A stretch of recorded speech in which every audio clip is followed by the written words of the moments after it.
the Zoom book launch of Urning, Queer Identity in the German 19th Century by Douglas Pretsell.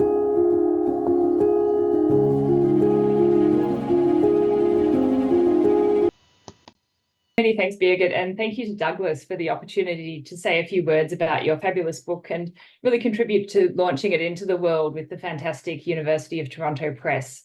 I'm joining you from unceded Ngunnawal and Ngambri land, and I also acknowledge the traditional custodians of this place. So Douglas's book takes us into a period that he aptly describes as the age of the Urning, looking at the final decades of the 19th century before the better-known period of early LGBTQ activism in the German-speaking world, which really kicked off in the late 1890s onwards under the leadership of prominent figures such as sexologist Magnus Hirschfeld. But Douglas's study is a very timely reminder that actually there was quite a lot going on before Hirschfeld, and his book offers a very in-depth exploration of this earlier period of queer activism. And it takes as its starting point the works and the correspondence of German lawyer Karl Heinrich Ulrichs. Ulrichs coined the term Urning in 1864, as Douglas explains, to describe same-sex attracted men such as himself. Sometimes it's translated into English as Uranian, and it was one of several terms that were coming into being during these middle decades of the 19th century to describe what was also starting to be dubbed homosexuality and contrary sexual feeling. The term Urning, as Ulrichs wrote, described an individual with the body of a man, but the love drive of a woman. And it was also a term that he used to describe himself, including his sexual fantasies about and his many sexual encounters with well-built soldiers and other men over the years, which I was quite entertained to read about in Douglas's book. The term soon became, as Douglas argues, the label that same-sex attracted men were most commonly starting to apply to themselves during these decades in the German-speaking world, using it importantly not just to describe their own non-conforming desires, but also and increasingly their sense of self, their sense of identity. As Douglas writes, and I quote, "During the 1860s, Ulrich's concept of identity, articulated in print, manifested itself as a new personage in German society," end quote. Ulrichs did pay a price for his work when his secret sex life was exposed. His career in state service employment as a lawyer was ended, but it also propelled him into life as one of the early queer activists. And this is a cause for which he underwent multiple arrests in the context of post-revolutionary German society. And as he became much more public about, writing about this cause and advocating for it, he developed his ideas across 12 pamphlets between 1864 and 1880. And he quite forcefully advocated for the decriminalisation of male same-sex acts. And it was quite a pivotal time for such activism in the German-speaking world leading up to German unification in 1871, because as Douglas charts in this book, there were only some jurisdictions that had anti-sodomy clauses on their books. And so the time was quite ripe for preventing such an anti-sodomy clause becoming part of the new nation's inaugural criminal code. Ulrich's legal struggle was unsuccessful, but Douglas shows that his legacy was nonetheless a truly impressive one, helping to forge a new Urning identity that would be a crucial precursor for today's LGBTQ politics. And the chapters of this book unpack this work of queer world-making through a detailed examination of texts written by Ulrich's correspondents and interlocutors, and these include letters, autobiographical texts, and literature. And indeed, it's particularly this foregrounding of less well-known or less elite voices in the central strength of this book. And it represents what can only be the culmination of what must have been thousands of hours, I think, Douglas, of painstaking work piecing together published and archival letters and letter fragments from hundreds of people, most of them men, from cities and rural areas across the German-speaking lands of Central Europe and as far afield as St. Petersburg and the Adriatic coast. Drawing beautifully on the work of queer theorist Jose Esteban Munoz, Douglas unpacks these sources to show how Ulrichs helped to create new Urning worlds, enabling contemporaries to imagine, and I quote, "a utopian brotherhood and an anticipated relational future that did not yet exist." And the chapters that follow undertake a deep dive into some of these worlds. from the letters of a 48-year-old scientific writer with a taste for needlework and a penchant for handsome young officers in tight-fitting trousers, to a young aristocratic Viennese cross-dresser who may well have been, and this is a bit of a spoiler alert, the younger brother of none less than Emperor Franz Joseph himself, Archduke Ludwig Victor, known to those close to him, and I will remember this, as Lutzi-Butzi. These letters show again and again the capacity of written language to reshape the self-understanding of people who found themselves outside of society's norms. And this is a process that Douglas aptly captures with the phrase, from page to personhood. They also show that the process of forging a new queer identity was very much a collective one, and one that sometimes entailed negotiating conflicting views and opinions. And this is something that Douglas draws out in a chapter on urban dwellers, cross-dressers, and people who today would probably identify as trans, some of whom were quite critical of Ulrichs' message, even as they also found some validation in his writings for what they described as their own feminine habits, gestures, and desires. I also much enjoyed the later chapters of Douglas's book that focus on the period after German unification. And at this point, Ulrichs had gone off into exile in Italy, and other self-described Urnings were starting to take up not just his concept, but his ideas and his advocacy in earnest.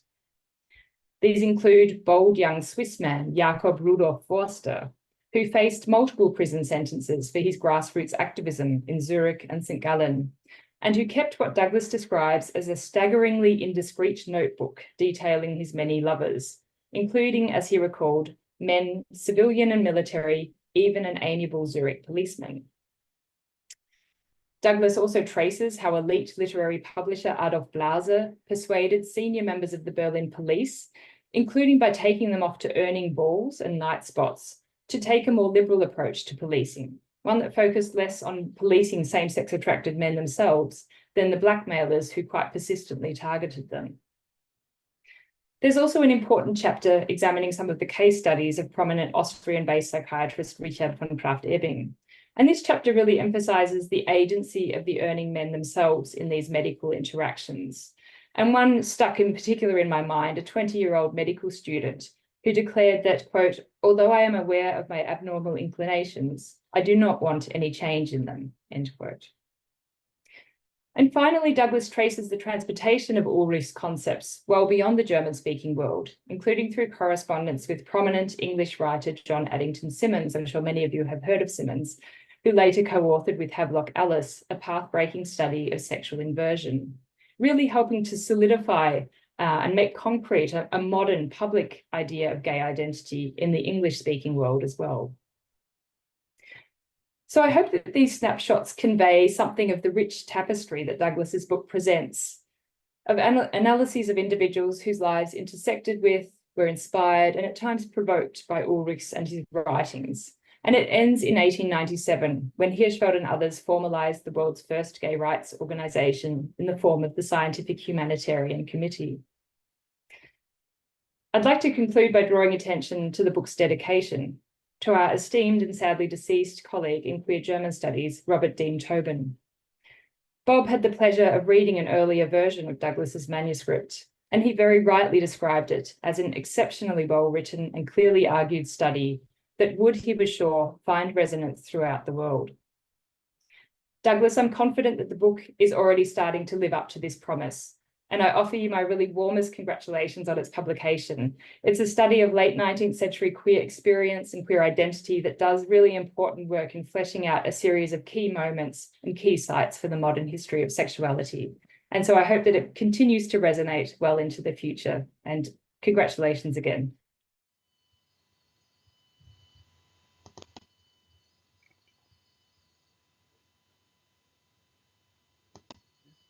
Hello, Douglas, and well done. Big congratulations for your book being out in the world.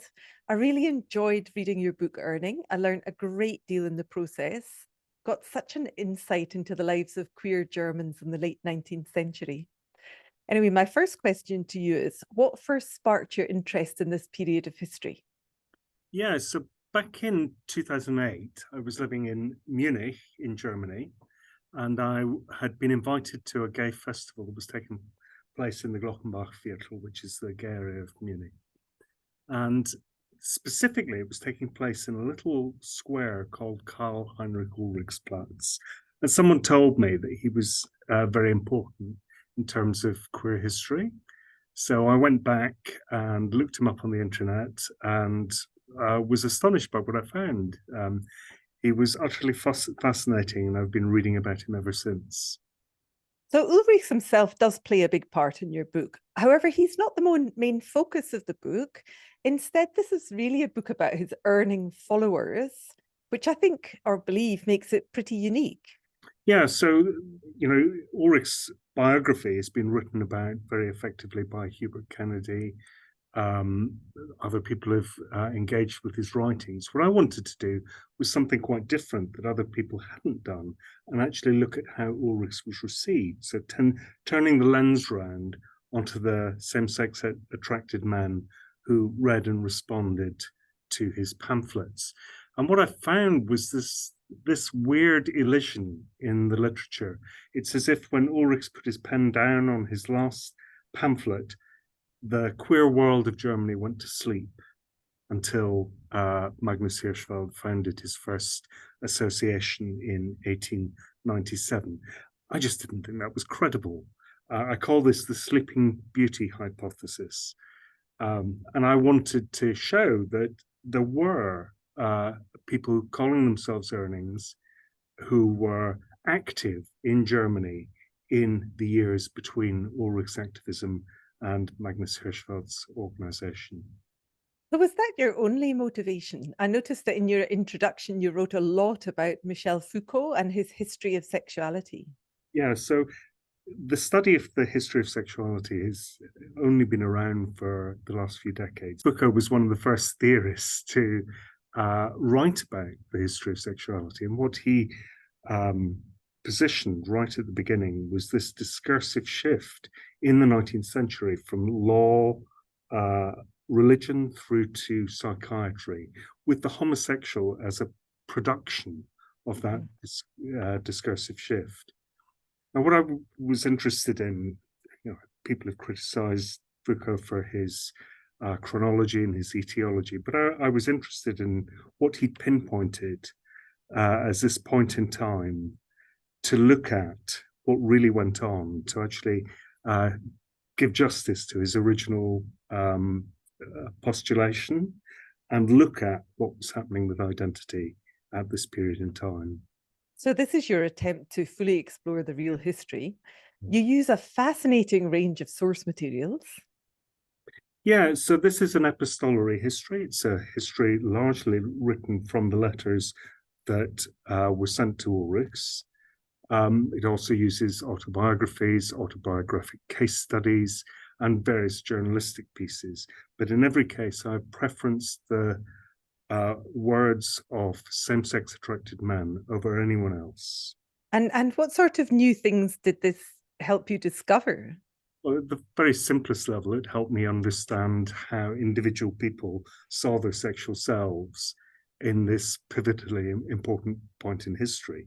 In the early period, they tended to keep that private and in the realm of a sort of network of correspondence, something similar to the Samizdat correspondence in Moscow among journalists. In the later period, you start to see certain individuals stepping forward, perhaps owning their identity in public and carrying out certain acts of proto-activism.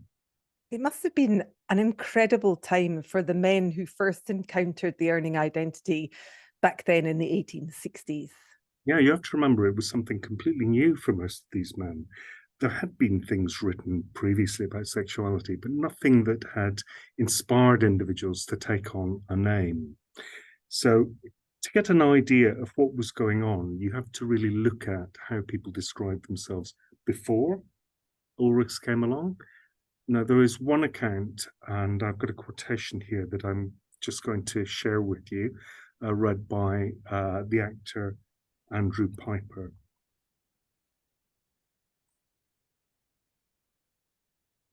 So this is a letter that was sent to the Berlin forensic doctor Johann Ludwig Caspar. Caspar had made a study over a number of years of same-sex attracted men going through the carceral system in Berlin. And this same-sex attracted man living in exile decided to send a sexual autobiography to Caspar.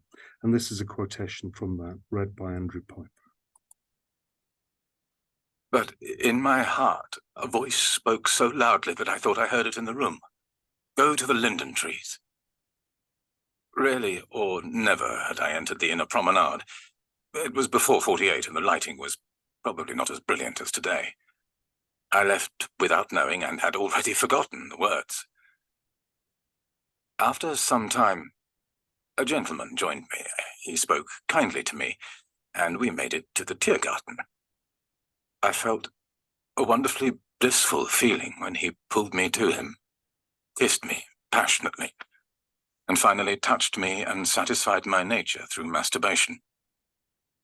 Benevolent nature has given us a certain instinct which unites us, like a brotherhood. We find each other like, it's hardly a glance of the eye, like an electric shock. And with some caution, it has never deceived me. On the Rigi, in Palermo, in the Louvre, in the Highlands of Scotland, in Petersburg, yes. When I landed in Barcelona, I found people whom I had never seen, who in a second were attracted to me, I to them. Can this be a crime? So what you can see in this account is that this individual didn't have a name to call themselves. Caspar calls him pederast, but the man says in his account that he has no interest in pederasty, in anal intercourse. Instead, this man locates the beginning of his sexual understanding in a sexual act in the Tiergarten. And he then has an affair that lasts for several years. His lover commits suicide, and in the ensuing scandal, he goes into exile around the world. He's probably quite an elite individual who can support himself financially in a number of different places.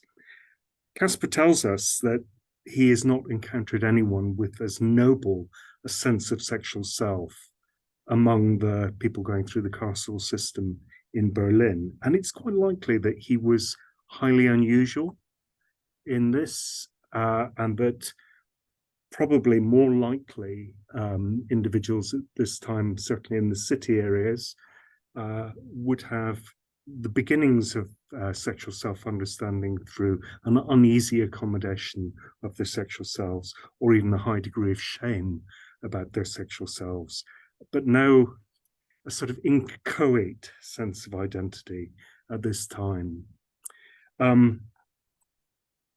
It was highly unusual, though. And he was rare and privileged as well, which reminds me of Anne Lister, the Yorkshire lesbian of around this period who wrote intimate diaries in code. Yeah, so you do find these accounts in a number of different places, at different points in history. Elite individuals who, after a long life of experience, can look back with a confident sense of sexual self. But it was, I think, quite rare. What changed when Ulrichs came along? First of all, Ulrichs proposes a terminology. He proposes that Urning, a terminology. He puts together a biological theory, an embryological theory, where the love drive of the female love drive is implanted in the male embryo to create the Urning. By doing that, he does several things. So he makes the Urning identity fixed and innate, and he elevates the orientation of sexual desire, whether exercised or not, as the defining feature of the Urning identity. And that's quite important. It meant that someone could be an Urning whether they were sexually active or not. And that would be the beginning of identity, taking on the name. So to give an example of what this was like, I've got a second quote, again from the actor Andrew Piper. This is a letter that was sent to the psychiatrist Richard von Krafft-Ebing in 1885 of a man looking back to his youth when in the 1860s he'd first read a pamphlet from Ulrichs that told him about the Urning identity. And this is what he had to say. It was only when I was about 30 years old that I came across the writings of Ulrichs, and I cannot describe what a relief it was for me to learn that there were many other men who were just as sexually inclined as I was, and that what I felt sexually was not an aberration, but a special sexual disposition inherent in me by nature. For the first time, I experienced the pleasure of finding sexual satisfaction through direct contact with a man's body. I no longer tried in vain to fight against a deeply implanted disposition, and since I let my Urning nature run free, I am happier, healthier, and more efficient. That is very moving, isn't it? This man clearly owes his sense of self-worth and his personal acceptance of his sexual nature to the description of the Urning that Ulrichs had published in the 1860s. Yeah, it's probably quite difficult for us to understand living in a society that's saturated with discourses of sexuality and gender. What it was like for someone in a society where there was nothing to encounter Ulrichs' writings for the first time. These individuals, when they encountered it, they took on the identity as their first step before then stepping into sexual or homosexual contact. So this gave them confidence from the beginning. And in many cases, it would have been life-saving. The prospects for same-sex attracted men at this time was often a vulnerability to blackmail, suicide, unhappy marriages. The Urning identity was like a lifebuoy to them. Now, this book is very much a history of men.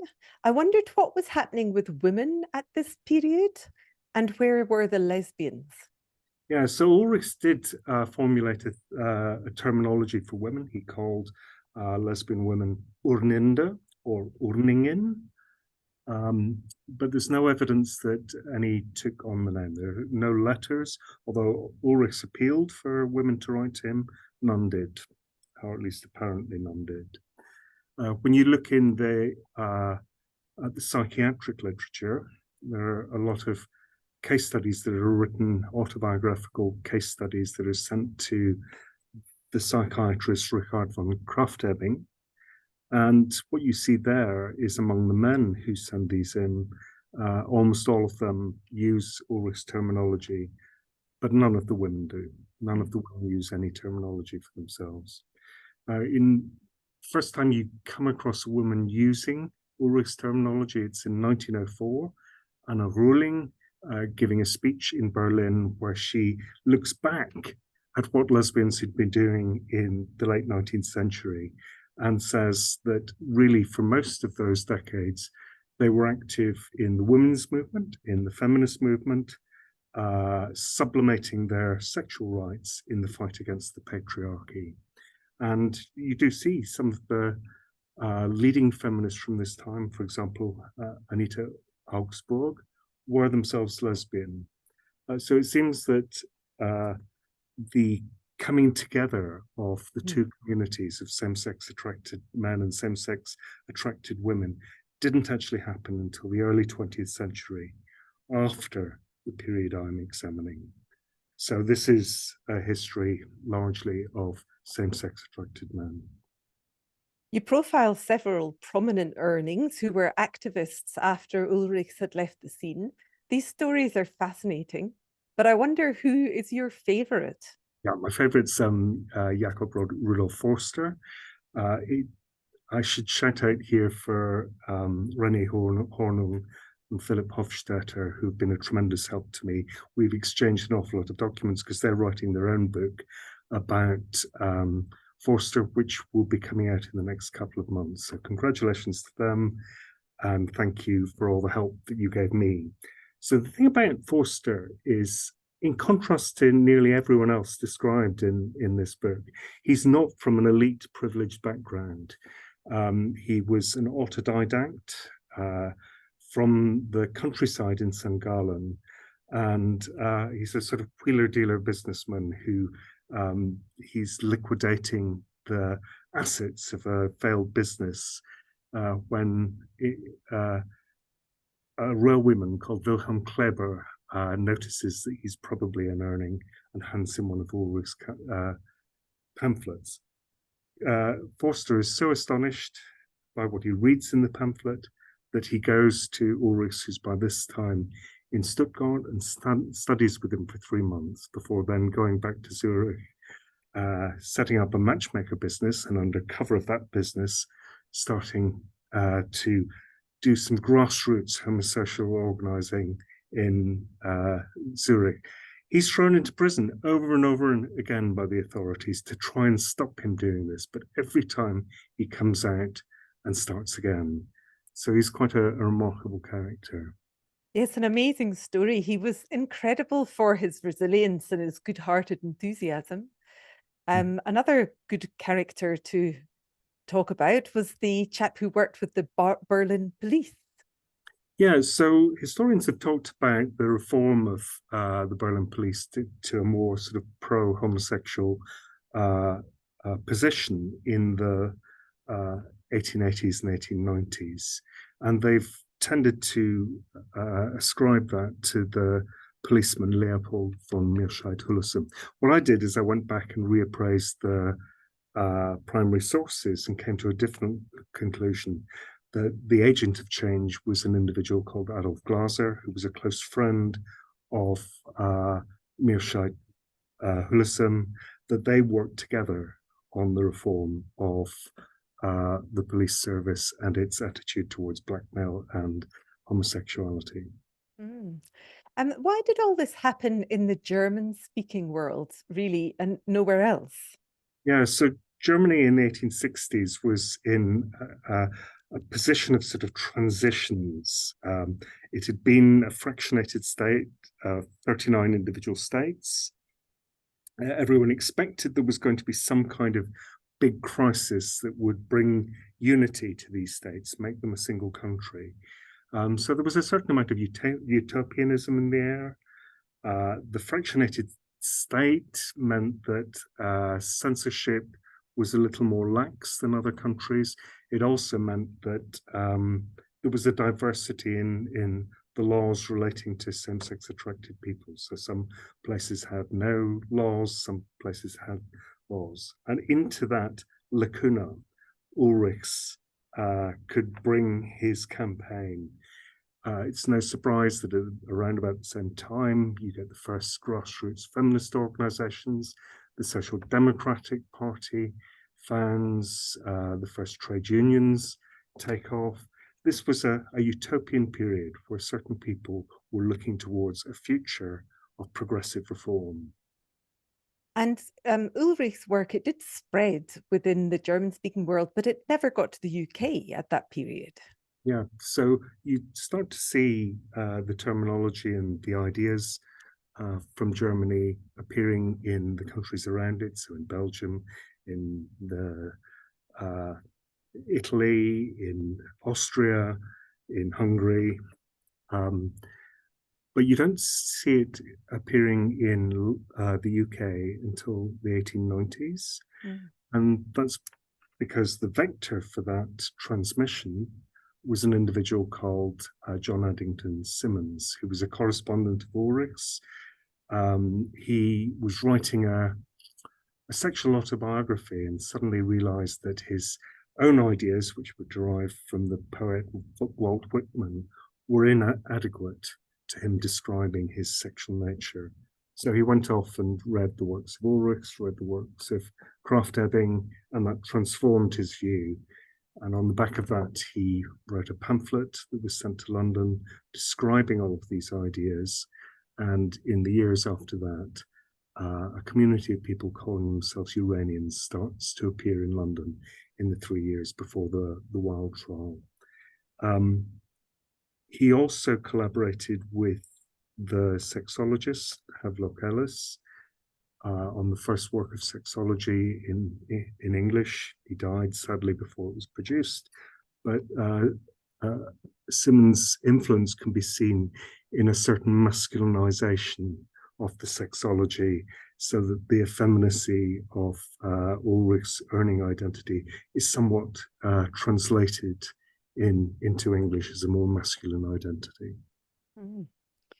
Given that Urning was such a dominant term in the late 19th century, I'm wondering why we don't use it anymore. Yeah, so I think, you know, every new generation since that period has tended to throw off the terminology or the ideas of the generation before. And I think that's probably what was going on here. Homosexual as a term was first appeared in a letter to Ulrichs in 1868 from the journalist Karl Maria Kurtbenny. It doesn't seem to have entered circulation really until Krafft Ebing started using it in 1887 in his books. But there's no evidence until the early 20th century of individual same-sex attracted men and women using the term for themselves.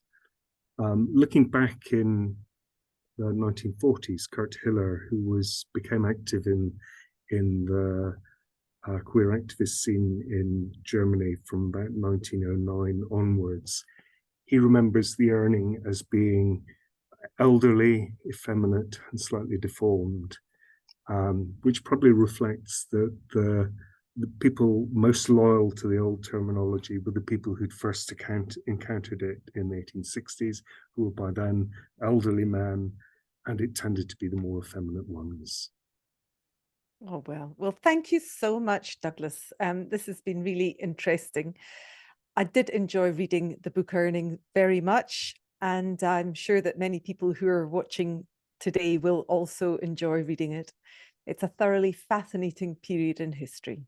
Thank you. Thank you.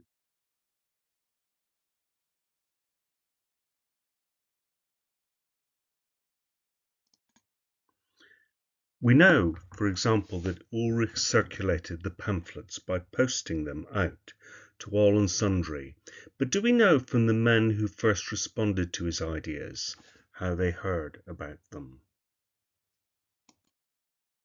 He did two things. First of all, you're right, he had a pamphleteering strategy. He was sending it to people he saw as important in government, in law, and in medicine. However, he also had a publisher, H. Mathis, who had bookshops right across Germany. And the book was presumably put on the shelves in the bookshops and also in the catalogue that H. Mathis distributed to subscribers.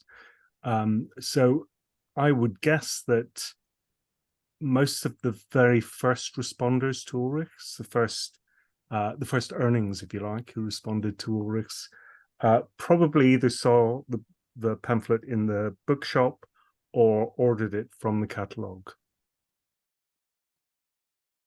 Ulrichs is sometimes held up as an influencer of trans ideology. Is this covered in the book? The first thing I would say is if you do a detailed study of Ulrich's books, as for example Simon Joyce did recently in his book LGBT Victorians, it's possible to create quite a strong trans narrative from the things that Ulrichs was proposing. My history, though, was looking at the people who responded to Ulrichs.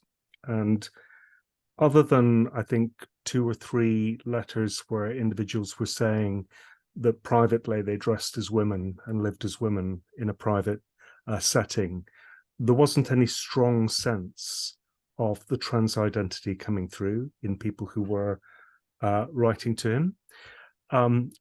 Right at the end of the the process of writing this book, one of my peer reviewers said, look, you should really address the trans question in your conclusion. And I noted that there was a pamphlet that appeared in the 1870s by someone called H. Marks.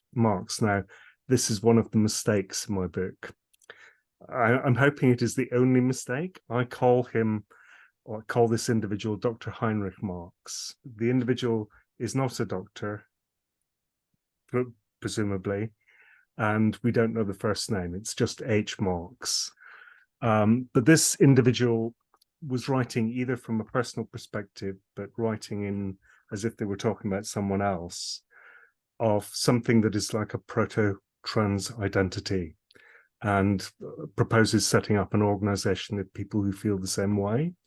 So there was probably brewing what became a movement of transvestites by the time Hirschfeld addressed the issue in the early 20th century. What would have happened if Ulrichs had not proposed his Urning terminology? What would have happened if there was no Ulrichs? Was the Urning identity so contingent on his intervention? I think partly the time was right, and partly what Ulrichs proposed touched a nerve. So if you look around the 19th century in Germany, there were other people talking about this. So for example, Schopenhauer has a famous passage where he refers to the origin of same-sex sexuality. Heinrich Hössli in Switzerland wrote two big treatises about sexuality, and Michael, a psychiatrist in France, proposes a name and a biological cause. But the one thing that was crucially different is not one of these people had in their following people writing to them saying, this is what I am.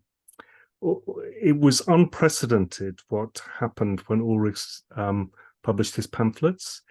And Ulrichs made use of that by republishing the letters that he was receiving in subsequent pamphlets. And this became a sort of discursive loop, if you like, that reinforced the identity in that setting. Now, the question is, if Ulrichs hadn't done it, would someone else have stepped forward and done that?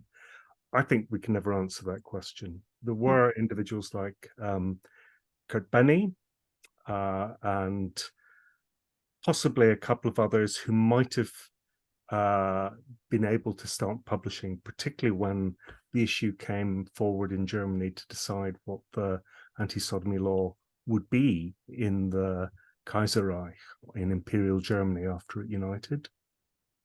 But certainly it's very hard to imagine that,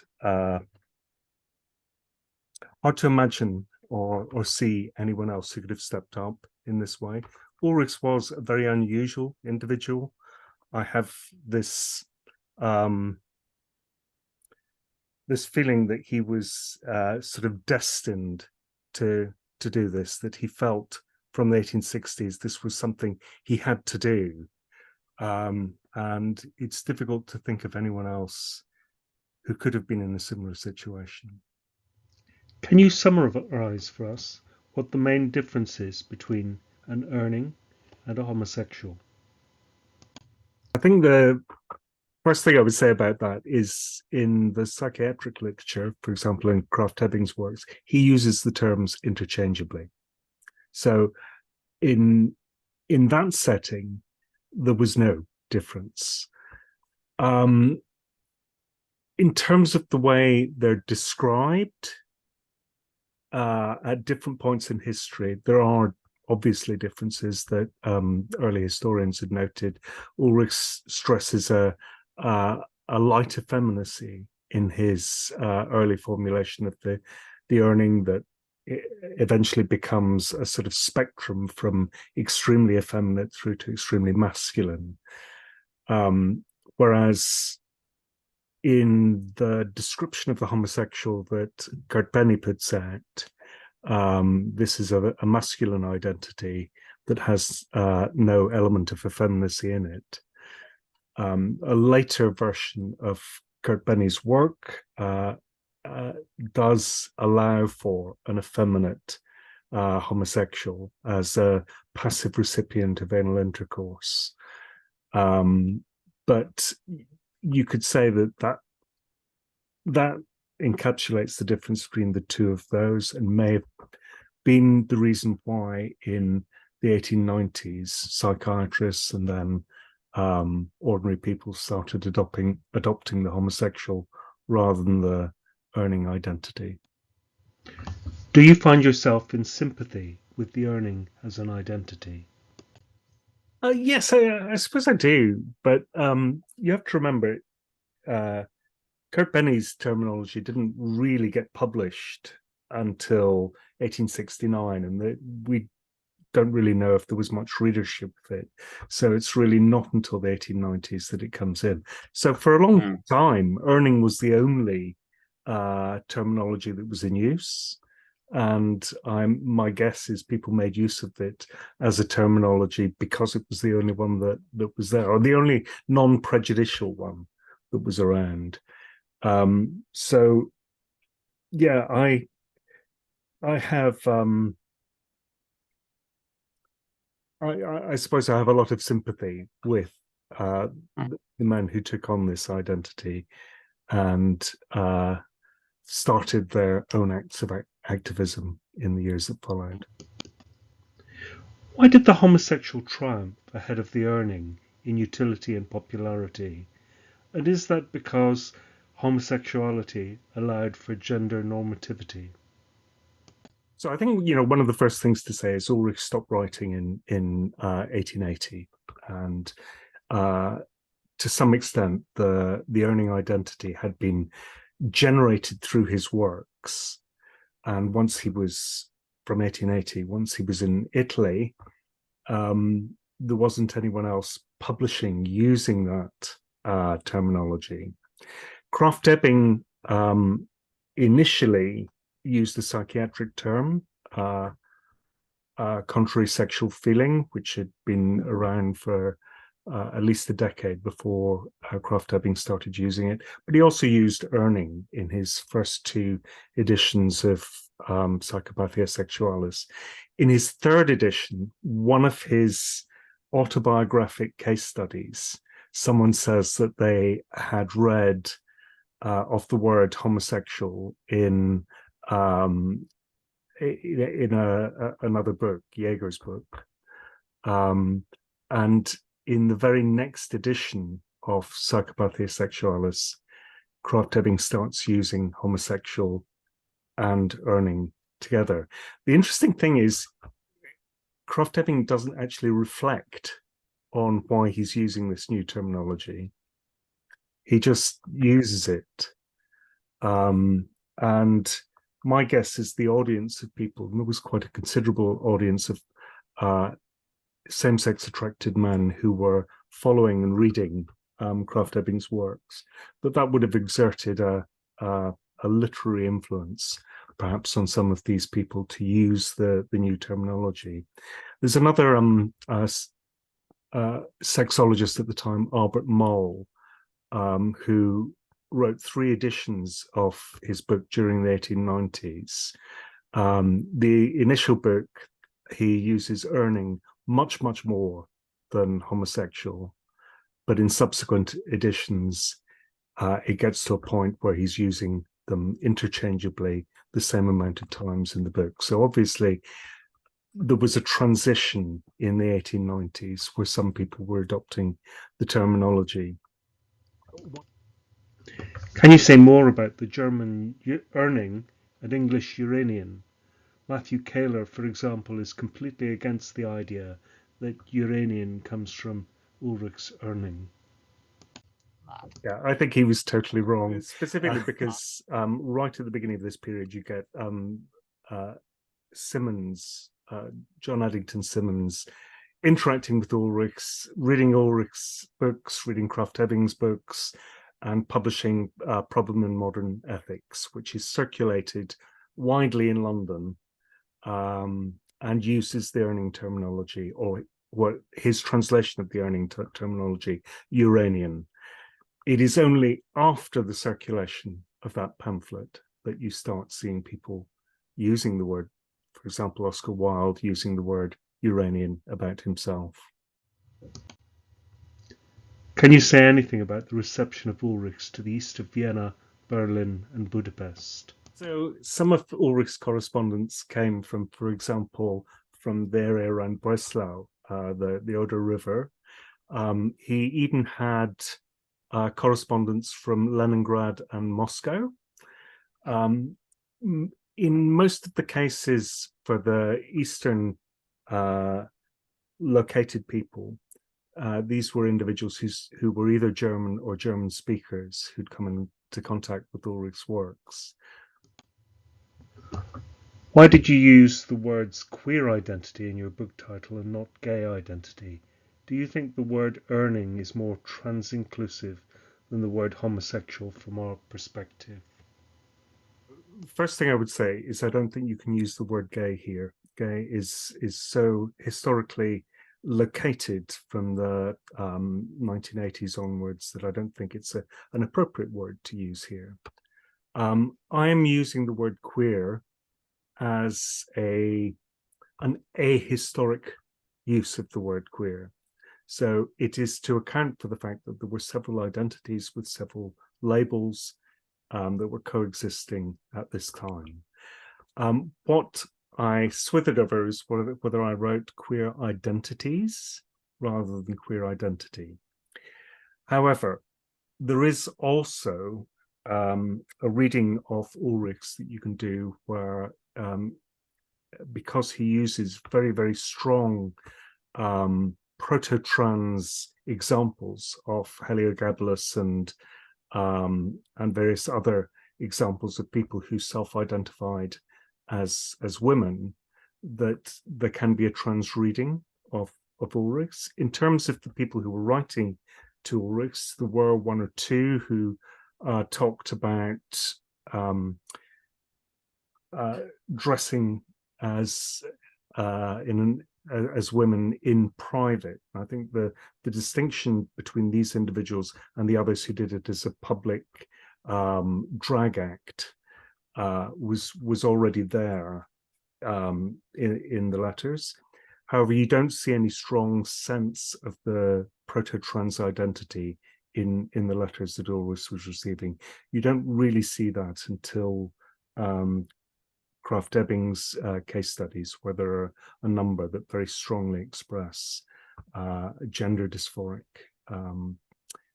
types.